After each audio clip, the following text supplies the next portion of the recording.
Bom dia, vamos voltar ao nosso estudo dos fundamentos do concreto armado. Vamos lá para a transparência 200. Agora nós vamos estudar o capítulo 2 da apostila de fundamentos, que trata dos materiais componentes do concreto armado.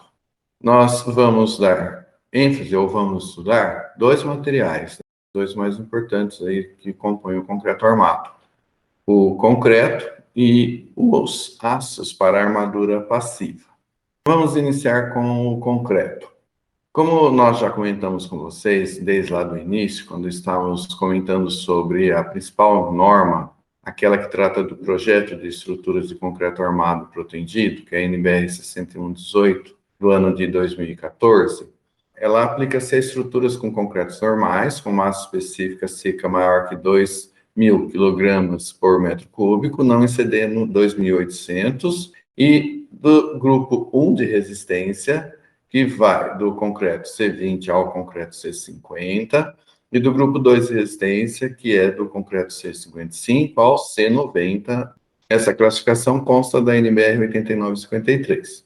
E lembrando que C20, por exemplo, C indica concreto e 20 a resistência FCK do concreto em MPa. Então, FCK 20 MPa. Agora, na sequência, nós vamos estudando, assim, alguns itens relativos ao material concreto. Primeiro, massa específica. A massa específica do concreto simples, se ela não for conhecida, quer dizer, não foi feita uma medida da massa específica do concreto que está sendo utilizado lá em uma determinada obra, uma determinada estrutura, então a norma permite que seja adotada uma massa específica de 2.400 kg por metro cúbico. Se for uma obra de grande importância, nós podemos medir a massa específica e utilizar aquela massa específica do concreto da obra como valor nos projetos. Mas, não sendo feita esta medição, nós podemos seguir esse valor sugerido pela NBR 6118, de 2.400 kg por metro cúbico. Os concretos, de modo geral, mais ricos em cimento, eles têm uma massa específica até maior do que 2.400 quilos por metro cúbico. A norma permite, que nós utilizemos esse valor. Para o concreto armado, nós vamos somar ao concreto simples, 2.400 kg por metro cúbico, uma taxa média de armadura de 100 kg por metro cúbico de concreto, de tal forma que a massa específica do concreto armado, a norma diz que nós podemos considerar 2.500 kg por metro cúbico, ou 2,5 tonelada por metro cúbico de concreto. Só uma observação: nas estruturas de concreto armado, a taxa de armadura varia. Então, nós podemos ter edificações, e também, principalmente em função do projetista estrutural, taxas de 80 quilos por metro cúbico, 90, 100, 120. Então, a norma adota aqui um valor, vamos dizer assim, que pode ser utilizado nas estruturas, de modo geral, de 100 quilos por metro cúbico de concreto. Resistência à compressão. Os concretos, como nós já comentamos com vocês, são separados conforme os grupos 1 e 2, na NBR 8953. Vamos ter aqui as classes de resistências, do grupo 1 do grupo 2. Grupo 1 começa lá com o concreto C20, aí de 5 em 5, olha, 25, 30, 35, 40, 45, 50. Do grupo 2, continuando aqui dos 50, então, os 55, os 60, agora pula de 10 em 10, 60 para 70, 80, 90 e 100. Nós podemos dizer que esses concretos do grupo 2 são concretos de resistências mais elevadas, então, de alta resistência. A NBR 6118, 2014, aplica-se aos concretos do grupo 1 e do grupo 2. E a norma diz que é do C20 ao C90. Então, a norma excluiu aqui o C100. Os concretos C10 e C15 não podem ter função estrutural. Por que nós falamos isso? Porque, por exemplo, se nós pegarmos lá décadas de 60, 70, Os dois concretos mais comuns aplicados nas estruturas de concreto armado eram o C13,5 e o 15. Na década de 80, eram dois concretos os mais utilizados nos edifícios, o 15 e o 18. Aí, na década de 90, o 15 caiu em desuso. O 18 também, e passaram a ser utilizados mais os concretos C20 e C25. Hoje, nós já estamos utilizando mais o 30, 35, e tem edifícios até com 40, por exemplo, C40. Então, a norma em 2003, 2014, excluiu os concretos 10 e 15 para a função estrutural. Eles podem ser utilizados como lastro, por exemplo, na base de uma sapata, dependendo de outras condições, mas eles não podem ser aplicados com função estrutural. A função estrutural, a mínima resistência é do C20, FCK 20 MPa. Aqui nós mostramos dois corpos de prova cilíndricos que são, de modo geral, aplicados ou utilizados para a medição da resistência à compressão axial do concreto. O corpo de prova 15 por 30 e aqui o 10 por 20, já com capeamento de enxofre, que é para regularizar esta superfície, as duas superfícies, na verdade, do corpo de prova. Hoje em dia, o enxofre não é mais utilizado. Por quê? Porque ele é um pó que, quando aquecido, se transforma em líquido e aí esse capeamento aqui é moldado. Mas é um material que faz mal à saúde, ele exala um cheiro, fica aquele cheiro ruim ali no laboratório. Então, as pesquisas evoluíram de tal forma a se achar formas de substituir o capeamento por enxofre. E hoje em dia, o capeamento é feito com borracha de neoprene, colocar uma borracha aqui, outra borracha nessa superfície. É uma borracha de resistência, de deformação bastante elevada, a pouco se deforma, e aí nós conseguimos fazer o ensaio de compressão axial. E também, hoje, mais comum ainda que a utilização da borracha de neoprene, é fazer uma regularização de uma superfície dessa. Porque uma superfície do corpo de prova cilíndrico, ela fica lisa, fica plana, proporcionada pelo molde que é utilizado para a moldagem do corpo de prova. A outra superfície aqui fica rugosa, fica desnivelada, então uma máquina faz aqui um desbaste, tornando esse plano paralelo a esse e a superfície também lisa. É a forma mais comum que vem sendo utilizada, que vocês devem ter visto no laboratório. Resistência do concreto à tração. Agora, nós vamos mostrar para vocês dois ensaios que são feitos sobre corpos de prova de concreto para nós avaliarmos ou medirmos a resistência do concreto à tração.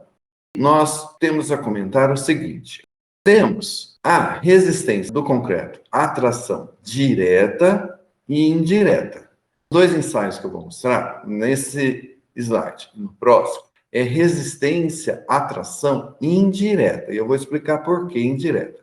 Mas antes, deixa eu explicar a resistência do concreto à tração direta. Direta é quando nós colocamos garras aqui embaixo, de tal forma que nós tracionamos o corpo de prova. Uma tração axial.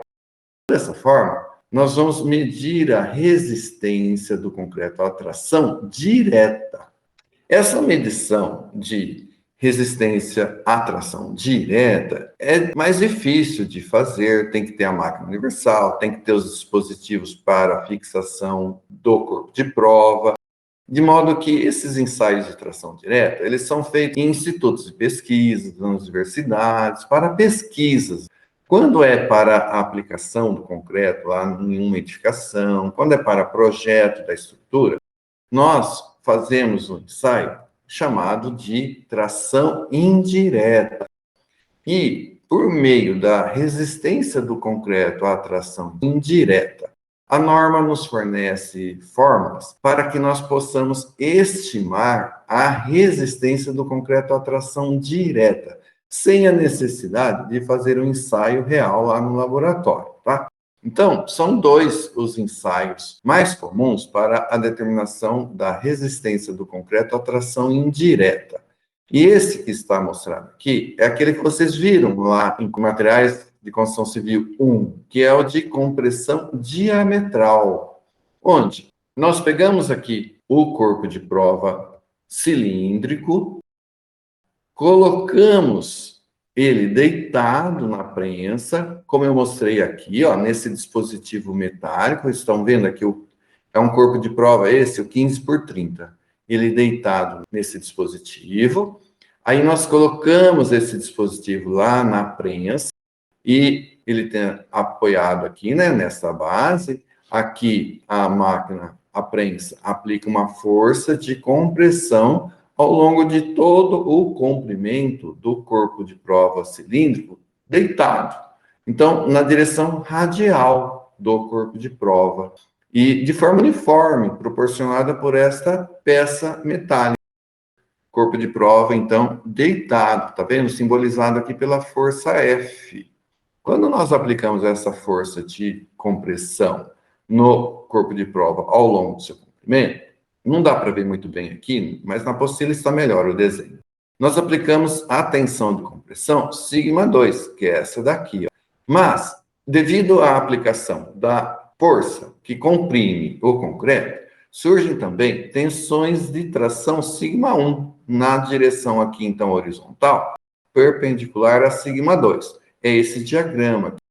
Isso sempre ocorre quando nós aplicamos força ou tensão de compressão, surgem também tensões de tração perpendiculares. E nós vamos dizer depois que essas tensões de tração perpendiculares causadas pela aplicação de tensões de compressão, essas tensões de tração geram forças ou esforços de fendilhamento, fissura de fendilhamento, onde nós vamos, depois lá na frente, falar de armadura para proporcionar resistência a esses esforços de fendilhamento, essas tensões, então, de tração provocadas pela aplicação de tensões de compressão.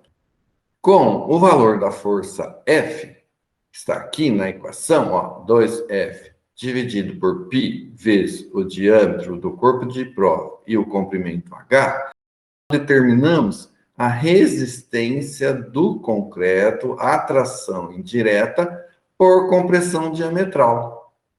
Só uma questão. Quando nós aplicamos essa força F, como a resistência do concreto à compressão é muito superior que a resistência do concreto à tração, o que vai ocorrer com o corpo de prova? Em um determinado momento, quando a resistência do concreto à tração for alcançada, vai surgir aqui uma seção de ruptura e o corpo de prova vai se separar, ou pode se separar, em duas metades. Ele quebra, vamos dizer assim, aqui no meio. Por quê? Porque sigma 1, a tensão de tração atuante, alcançou a resistência do concreto à tração. Então, ocorre a ruptura. E quando ocorreu a ruptura, nós temos o valor da força F, que a causou. Aplicamos, então, nessa equação, como eu comentei com vocês, e assim determinamos a resistência à tração indireta do concreto por compressão diametral. FTT, SP, onde F indica resistência, C, concreto, T, tração. SP vem da palavra em inglês que significa rachadura, fendilhamento, quebra.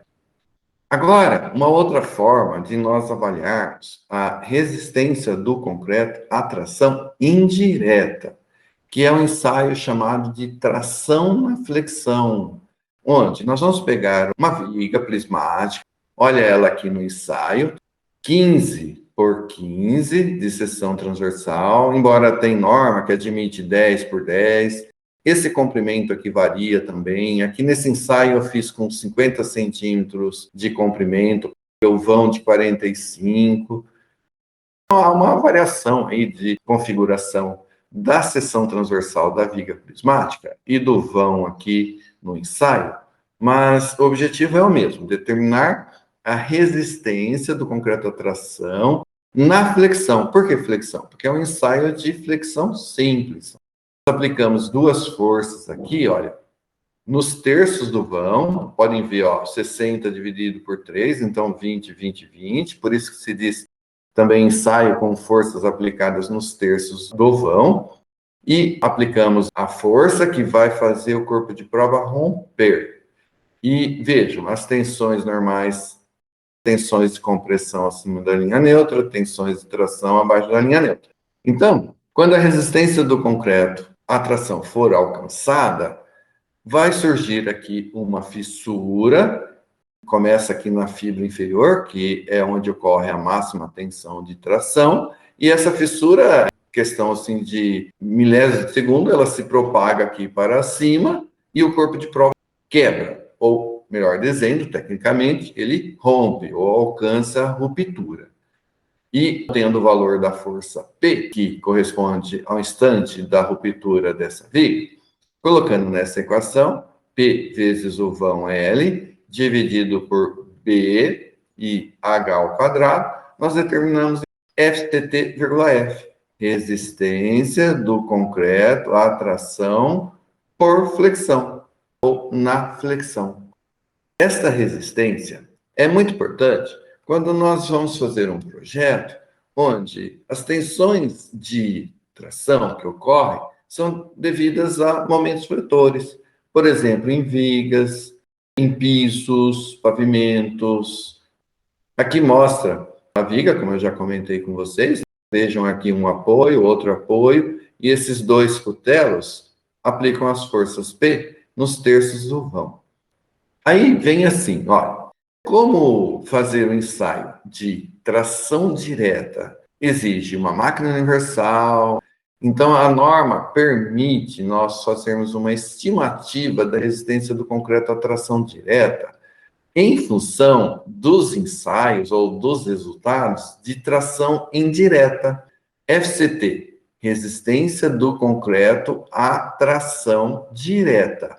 Pode ser considerado como sendo 90% da resistência do concreto à tração indireta por compressão diametral, que é o SP. Lembram? Olha aqui, o SP, compressão diametral, também pode ser avaliado como 0,7 FCTF, ou seja, 70% da resistência do concreto à tração indireta na flexão é a resistência do concreto à tração direta. Vejam, são valores estimados. E aí, vejam ainda o que a norma nos permite fazer. Se nós não realizarmos nenhum ensaio de tração indireta, a norma ainda nos permite determinar a resistência do concreto à tração direta em função do FCK. O FCK nós sempre vamos medir. E com o FCK, nós determinamos a resistência do concreto à tração direta.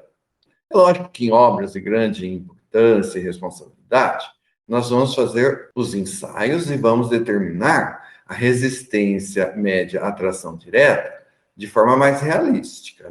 Mas para as obras correntes, os edifícios, as construções de pequeno porte também, nós podemos determinar a resistência média à tração direta por essas equações que eu vou mostrar a vocês.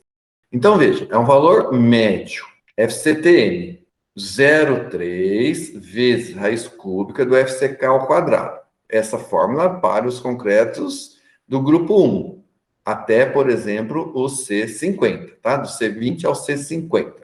Lembrando que nesta equação, como tem aqui raiz cúbica do FCK ao quadrado, o FCK é em MPa. E aplicando o FCK em MPa, nós obtemos o FCT,M em MPa também. FCTM, resistência do concreto à tração direta, um valor médio. Como é um valor médio, nós podemos ter valores inferiores ao valor médio e superiores ao valor médio. Então, a norma já especifica o valor inferior ao médio e o superior ao médio. O inferior, você diminui aqui em 30%. Então, é o FCTK inferior 0,7 FCTM. E o superior, 1,3 FCTM. F, resistência, C de concreto, T de tração, K de valor característico e inferior ao valor médio. A norma especifica, em determinados cálculos que nós vamos fazer, se devemos utilizar FCTK inferior ou FCTK superior. De modo geral, FCTK inferior. E no caso de concretos do grupo 2 de resistência, com classes do C55 ao C90, a equação é diferente. Essa outra equação para a determinação da resistência média do concreto à tração direta. Módulo de elasticidade do concreto. O módulo de elasticidade, que antes era chamado de módulo de deformação longitudinal, é um parâmetro relativo à deformabilidade do concreto sob tensões de compressão. E o módulo de elasticidade, ele é muito importante no cálculo da rigidez de uma peça de concreto armado, no cálculo da flecha de uma viga, de uma laje, por exemplo, no cálculo da estabilidade global de uma edificação, onde nós temos que levar em conta a deformação do concreto. E aí nós temos aqui nesse diagrama tensão no concreto, sigma C, é tensão normal de compressão. E εc, a deformação de encurtamento causada pelas tensões normais de compressão. Vamos ter aqui a curva, ou seja, a forma do diagrama tensão de compressão, deformação do concreto que está sendo estudado e ensaiado. O concreto é um material poroso. Sob tensões de compressão, ocorre uma compactação. O concreto vai diminuindo os seus poros, os cristais vão se compactando, modificando suas posições, e ocorre, então, uma deformação de encurtamento. E nós temos, preconizados pela NBR 6118, dois módulos de elasticidade. O tangente inicial, veja aqui I, e o secante. Onde? O módulo de elasticidade tangente inicial é a tangente do ângulo alfa'.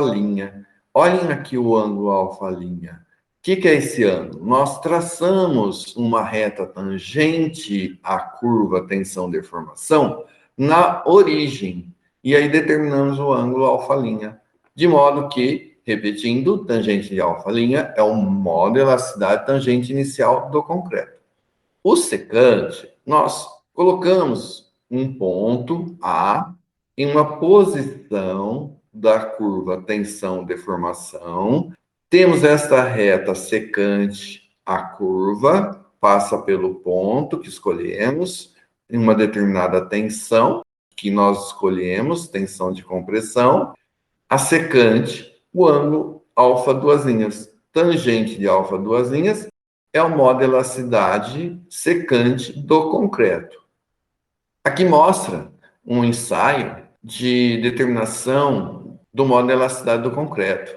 Nós precisamos colocar algum dispositivo ao longo do corpo de prova, de tal forma que possamos medir a deformação de encurtamento que o concreto sofre quando é aplicada pela prensa uma força que comprime, que aplica tensão de compressão.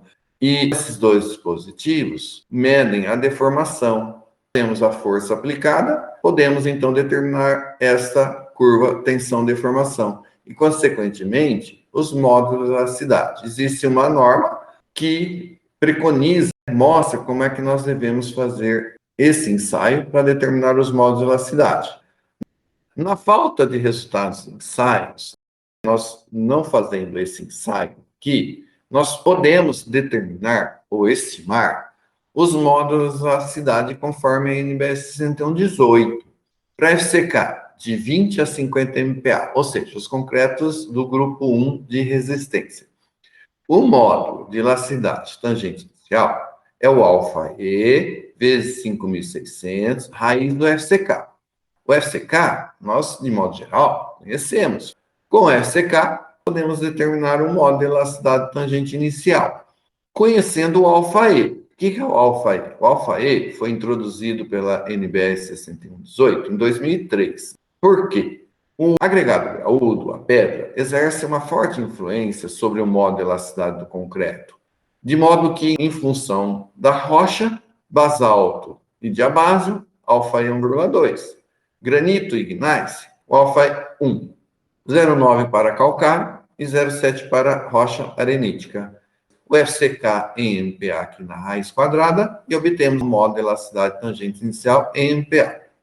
Se for o concreto do grupo 2, dos 55 ao 90 MPa, a equação é diferente.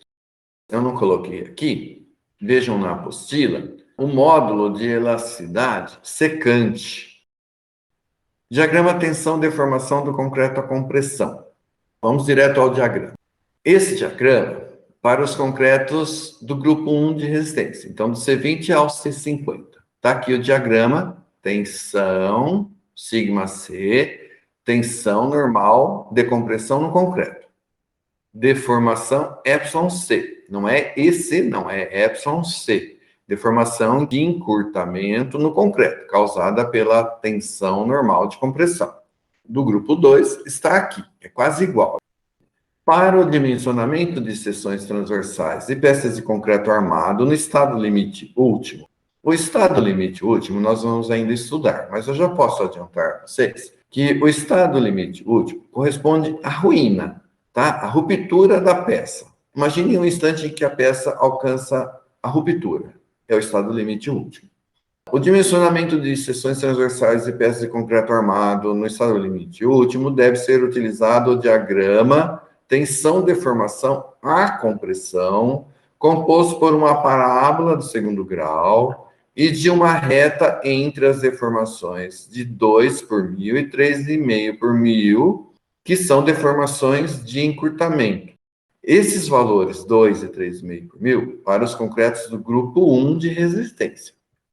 Olha como é que é o diagrama tensão, deformação do concreto. Olha a curva que é a parábola. A equação da parábola para os concretos do grupo 1 é essa daqui. Ela é função da deformação de encurtamento epsilon C e da resistência de cálculo do concreto à compressão. O FCP é função do FCK. O FCK está aqui.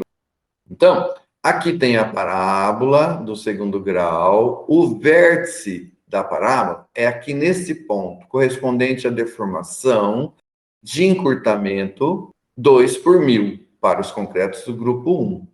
E depois de 2 por 1000, até 3,5 por 1000, que é a deformação máxima de encurtamento para os concretos do grupo 1, o concreto classifica. Então, é esse trecho reto. Nós vamos utilizar esse diagrama que está aqui embaixo, com tensão máxima, correspondente aqui ao trecho da reta, ao vértice da parábola, 0,85 FCD. O 2 por 1000 é o vértice da parábola.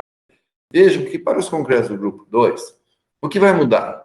Aqui não vai ser 2 por 1000, e aqui a máxima deformação do encurtamento também não será 3,5 por 1000. Olha, concretos do grupo 2, do C55 ao C90. Vejam que é a mesma curvatura, parábola do segundo grau, agora tem uma outra equação, é diferente, e o trecho de classificação do concreto. Só que agora é epsilon C2, e não mais 2 por 1000 do grupo 1. E a deformação de encurtamento máxima, epsilon CU, não é mais 3,5 por 1000, como lá no grupo 1, ó. É o epsilon CU. Esses dois valores nós vamos calcular para os concretos do grupo 2. Estão aqui as equações do epsilon C2 e do epsilon CU. Vai ser algo em torno de 2. E aqui, epsilon CU, algo em torno de 3,5, como os valores lá dos concretos do grupo 1. Mas não serão exatamente 2 e 3,5. Por que a norma fez esses dois diagramas? Para nós termos uma maior precisão quanto aos concretos do grupo 2. Os concretos do grupo 1, esse diagrama aqui já é tradicional, ele vem de décadas sendo utilizado. Mas os concretos do grupo 2 são concretos com um comportamento, uma deformabilidade diferente daqueles de baixa resistência até o C50. São concretos que apresentam uma certa fragilidade. Então, o diagrama é diferente. Essas deformações são diferentes também, embora próximas de 2 e de 3,5 por mil.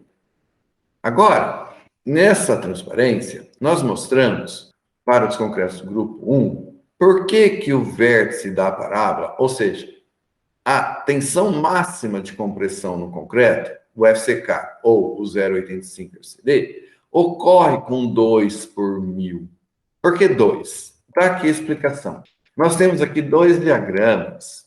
Tensão deformação, sigma C, tensão normal de compressão, e a deformação εc de encurtamento no concreto, valor por mil.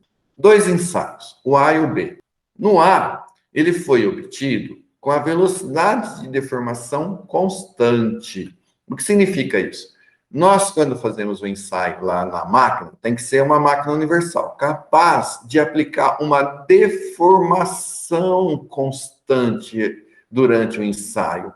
A força e, consequentemente, a tensão de compressão, ela varia, ela é qualquer.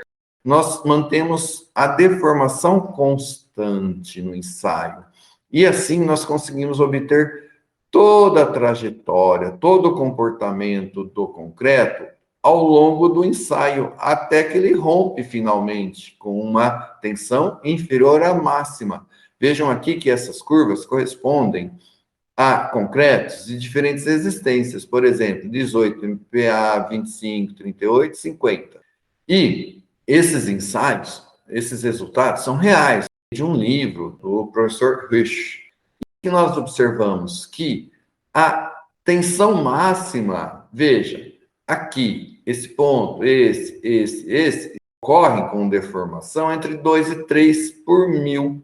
Quando nós fazemos um ensaio com velocidade de carregamento constante, nesse caso, a deformação de encurtamento varia. O que é mantido constante é o carregamento. Portanto, a tensão sigma C constante, a deformação qualquer, nós não conseguimos, com um ensaio de velocidade de carregamento constante, determinar a parte inferior aqui da curvatura. Quando a resistência máxima é alcançada, o corpo de prova rompe imediatamente. E qual foi o valor observado, independente da resistência do concreto, a pelo menos até 50 MPa? 2 por mil a deformação de encurtamento. Então, vem aqui a deformação de 2 por mil, correspondente à tensão máxima de compressão. E 3,5 por mil, de onde vem esse valor? Bom, esse valor é convencional. Por que convencional? Porque aí há uma variabilidade muito grande na deformação máxima de encurtamento que o concreto apresenta, de tal forma que foi escolhido um valor 3,5 por mil. Porque pode ser 2 por mil, quando nós tivermos, por exemplo, compressão axial, como nós vamos estudar quando aprendermos os pilares lá em concreto 2. Mas depende também da solicitação, depende da forma da seção transversal. Por exemplo, se nós estudarmos uma viga de seção triangular, a máxima deformação de encurtamento pode chegar a 5 por mil.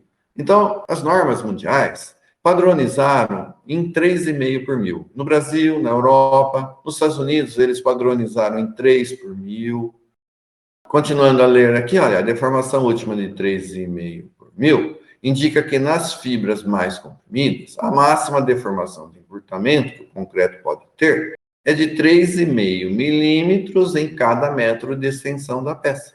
Convenciona-se que, ao atingir essa deformação, qual? 3,5 por mil de deformação de encurtamento, o concreto estaria na iminência de romper por esmagamento. Corresponde a um valor último, é o estado limite último, então. Ou seja, se você pensa lá numa viga, vamos pegar mais atrás.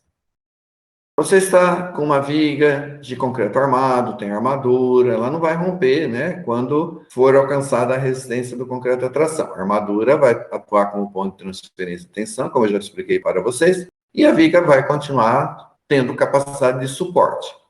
Aqui, então, nesse diagrama, onde mostram tensões normais no concreto, aqui está a máxima de compressão, que ocorre na fibra mais comprimida, que é a superior nesse caso. Quando esta deformação de encurtamento máxima alcançar o valor de 3,5 por mil, a viga pode romper como? Esmaga o concreto dessa região. Vamos estudar mais à frente as formas de ruptura de vigas por flexão. Então, esmaga o concreto, ele explode. E aí nós dizemos que a viga alcançou um estado limite último. Um valor último. Qual? A deformação máxima de encurtamento 3,5 por mil. Agora, vamos ver o fator 0,85. E se diz que o fator 0,85 é devido ao efeito Rush. Esse foi um professor lá na Alemanha, ele tem livros, e ele fez ensaios e descobriu esse fenômeno do concreto. E aí ficou chamado, então, de efeito Rush. O 0,85, que aparece aqui nos diagramas. Olha, 0,85 FCD, 0,85 FCD também para os concretos do grupo 1. Por que não é 1? E sim ocorre uma redução aqui de 15% na tensão máxima que nós podemos considerar nos cálculos das peças de concreto armado, concreto protendido. É o seguinte, olha, vamos primeiro explicar aqui esse diagrama, uma relação entre a tensão de compressão aplicada no corpo de prova e a resistência do concreto, tá? Varia de 0 a 1. E na horizontal, a deformação de encurtamento por mil. Imagine um corpo de prova cilíndrico sendo ensaiado em compressão axial, como vocês viram lá no laboratório. Nós fazemos o ensaio com velocidade de carregamento constante, de tal forma que, por exemplo, em 2 minutos, nós levemos o corpo de prova à ruptura. Ocorre a ruptura nesse ponto, ó, com esta relação. 1. Se nós aplicarmos o carregamento de uma maneira mais lenta, ele vai aumentando gradativamente, mas de uma maneira mais lenta, o corpo de prova vai romper em um período de tempo de ensaio maior, por exemplo, 20 minutos. E assim sucessivamente. Imagine que a gente faça um carregamento crescente bem lento. O corpo de prova, por exemplo, ele vai romper com 100 minutos, com 3 dias, com 70 dias. O que o Rush descobriu? Que, conforme nós aumentamos o tempo de aplicação do carregamento, a resistência apresentada pelo concreto à compressão torna-se menor. De tal modo que eu resumi assim: quanto maior é o tempo de carregamento para se alcançar a ruptura, menor é a resistência do concreto. Ou é a diminuição da resistência do concreto com o aumento do tempo na aplicação da carga. Nós vamos agora fazer uma analogia do ensaio no laboratório com o concreto utilizado na prática. Como é que nós determinamos a resistência do concreto, o FCK, que nós aplicamos no cálculo das estruturas? Fazendo um ensaio de curta duração, que dura em torno de 2 minutos. Mas esse concreto, como é que ele vai trabalhar nas edificações? Ele vai trabalhar ao longo de anos, 50 ou mais anos. Então, nós temos que levar em conta essa menor resistência que o concreto apresenta em carregamentos de longa duração. Essa diferença de curta e de longa duração é em torno de 20%. Daí, então, vem o fator 0,85, onde nós diminuímos a resistência de cálculo para o dimensionamento das peças de concreto armado protendido em 15%, multiplicando, então, o FCD por 0,85, o tal do efeito Rush. Então, agora, vamos falar sobre as deformações do concreto. O concreto, sob a ação dos carregamentos e das forças da natureza, apresenta deformações que aumentam ou diminuem o seu volume, podendo dar origem a fissuras que, dependendo da sua abertura e do ambiente a que a peça está exposta, podem ser prejudiciais para a estética e para a durabilidade da estrutura. O concreto, no caso, o concreto armado, o concreto protendido, são materiais que se deformam trabalhando em serviço, sob a ação dos carregamentos e também devido à natureza. Nós temos, por exemplo, um fator muito importante, causador de uma deformação no concreto muito importante, que é a variação de temperatura. Aumenta a temperatura, ele aumenta de volume, ele dilata. Diminui a temperatura, ele contrai. E é uma deformação muito importante. Existem outras também. E essas deformações, elas podem induzir fissuras no concreto, que nós devemos controlar para não prejudicar a estética, a durabilidade das peças. Pode induzir também, como vai induzir, aliás, tensões adicionais, aquelas provenientes dos carregamentos que temos aplicados sobre as peças lá na estrutura. Então, vamos ver algumas deformações que ocorrem no concreto, que são devidas à retração do concreto, à fluência e à variação de temperatura. Deformação por variação de temperatura. O concreto, sofrendo variação de temperatura, ele vai sofrer variação de volume. Essa variação de volume pode induzir variação na geometria da estrutura. Os comprimentos, os vãos da peça se tornam diferentes daquela que foi considerado originalmente no projeto, sem a atuação da variação de temperatura.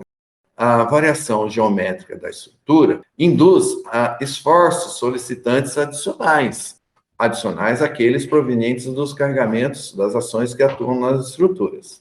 Então, nós temos que determinar a nova configuração geométrica da estrutura. Como? Por meio do coeficiente de dilatação térmica do concreto, o ΔT igual a 10 a menos 5 por grau Celsius. Com esse coeficiente de dilatação térmica, nós podemos determinar a nova configuração geométrica, quanto que uma viga aumentou ou diminuiu de comprimento, novo posicionamento do pilar ou coluna, e assim nós determinamos os esforços solicitantes adicionais devidos à variação volumétrica da estrutura. A norma diz que nós devemos considerar esses esforços solicitantes adicionais por variação de temperatura. Vamos ver agora a deformação no concreto causada pela retração. É a diminuição de volume do concreto ao longo do tempo. εcs é a notação para a deformação, que é uma deformação de encurtamento por retração do concreto. O que provoca a tal retração do concreto? A principal retração é a chamada retração hidráulica, que é aquela causada pela evaporação da água não utilizada nas reações químicas da hidratação do cimento. Por quê? Para a hidratação do cimento, nós precisamos em torno de 26, 28 litros de água para cada 100 quilos de cimento. A relação água-cimento, 0,26, 0,28. Mas nós aplicamos uma quantidade maior de água no concreto para possibilitar melhor trabalhabilidade. Então, nós aplicamos relações água-cimento 0,50, 0,60, a máxima pela norma é 0,65. Se nós tivermos um concreto com relação água-cimento 0,65, significa o quê? O que tiver de água, além desses 26, 28 litros aí, para 65, vamos ter aí uns 30 e tantos litros adicionais de água, não vai ter cimento para essa água se transformar. Ela continuará sendo água no concreto e vai evaporar ao longo do tempo. Nós chamamos que temos uma retração hidráulica, aquela água vai sair do concreto, o volume de concreto vai diminuir e vamos dizer que ocorreu uma retração, ou seja, a diminuição de volume do concreto ao longo do tempo, porque essa água ela evapora ao longo de alguns anos, principalmente nos primeiros 3, 4 anos de vida do concreto. A retração do concreto ocorre mesmo na ausência de ações ou carregamentos externos aplicados sobre a peça ou sobre o concreto. Essa é uma questão importante, que a retração é um fenômeno do material concreto. Independe da aplicação de tensão no concreto. É diferente da fluência, que é uma outra deformação, que nós vamos ver mais à frente, que essa sim, a fluência depende de tensão aplicada no concreto. A retração, não. E nós temos também uma outra causa de diminuição de volume do concreto ao longo do tempo, que é chamada retração química, que é a diminuição de volume do concreto decorrente das reações de hidratação do cimento. As reações de hidratação do cimento, quer dizer, a água lá com o cimento, levam a um volume menor. As reações ocorrem com diminuição de volume desses materiais originais. Então, é uma retração química. E existe uma outra forma importante também de retração, que é a retração por carbonatação, como é chamada. Ou seja, os componentes secundários do cimento, como o hidróxido de cálcio. Hidróxido de cálcio é resultante da hidratação do cimento pela água. Ele reage com o gás carbônico, que está presente na atmosfera e que penetra nos poros do concreto. Então, essa reação do hidróxido com o gás carbônico é uma reação também com diminuição de volume, portanto, uma outra forma ou causa de retração do concreto. Lembrando que dessas três que eu citei, a mais importante é a retração hidráulica. E esse último parágrafo é importante. Os efeitos da retração podem ser diminuídos executando uma cuidadosa cura durante pelo menos os primeiros 10 dias após a concretagem, além da chamada armadura de pele, colocada próxima à superfície da peça. Futuramente nós vamos aprender a dimensionar a quantidade da armadura de pele, como dispor, como distribuir essa armadura de pele em uma viga, por exemplo. Então, repetindo, cura cuidadosa e armadura de pele quando for o caso. Vamos ver agora a outra forma de deformação do concreto. É uma deformação também que causa diminuição de volume do concreto, que é chamada fluência. Antes, a norma chamava de deformação lenta. A fluência, ela ocorre devido à tensão de compressão aplicada no concreto, diferentemente da retração. Isso é importante, é tensão de compressão que causa fluência. O jeito mais fácil de entender é imaginar um corpo de prova cilíndrico, por exemplo, 15 por 30, que você coloca lá na prensa, aplica uma carga sobre ele, uma carga que não cause a sua ruptura. Por exemplo, 50%, 60% da sua carga máxima correspondente à ruptura. E deixa aquele corpo de prova com aquele carregamento aplicado ao longo de dias, meses, de maneira constante e permanente. O que vai acontecer? O concreto daquele corpo de prova, ele vai se deformar. O corpo de prova vai diminuindo de comprimento, ele vai encurtando por efeito das tensões de compressão aplicadas no concreto. Por que isso ocorre? Porque o concreto é um material poroso. Então, é uma compactação que essa tensão de compressão vai provocar e, consequentemente, uma deformação ao longo do tempo. Vamos ler. Define-se fluência, Epson CC, como o aumento da deformação do concreto ao longo do tempo, quando submetido à tensão de compressão permanente e constante. Vamos analisar esse diagrama. Na vertical, Epson C, deformação no concreto. E na horizontal, tempo. Então, imagine que você pega uma viga, a viga lá na estrutura, ela está ainda com os suportes, os escoramentos, então não tem tensão aplicada, não tem tensão aplicada, não tem deformação aplicada naquele concreto. Aí, num determinado instante, lá na viga, por exemplo, nós retiramos o escoramento num tempo T0.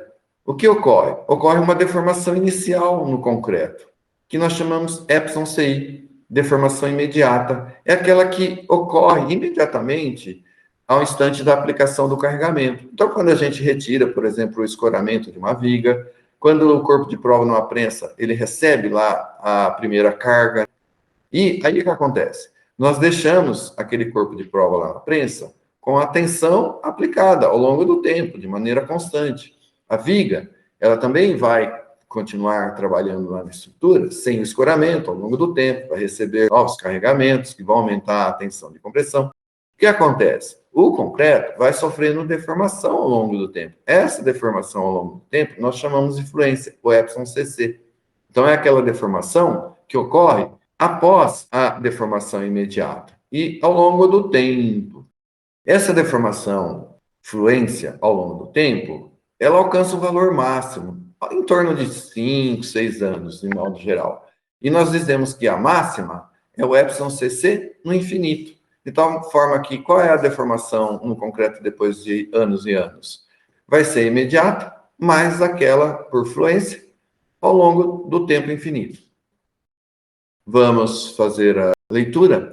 A deformação que antecede a deformação por fluência é chamada deformação imediata, epsilon CI, que é aquela que ocorre imediatamente após a aplicação das primeiras tensões de compressão no concreto, devido basicamente à acomodação dos cristais que constituem a parte sólida do concreto. Aqui nós temos os fatores que mais influenciam na fluência do concreto, e da mesma forma como a retração, nós podemos diminuir a deformação por fluência utilizando uma armadura complementar. Eu paro aqui agora, porque nós vamos estudar numa próxima aula os aços utilizados no concreto armado.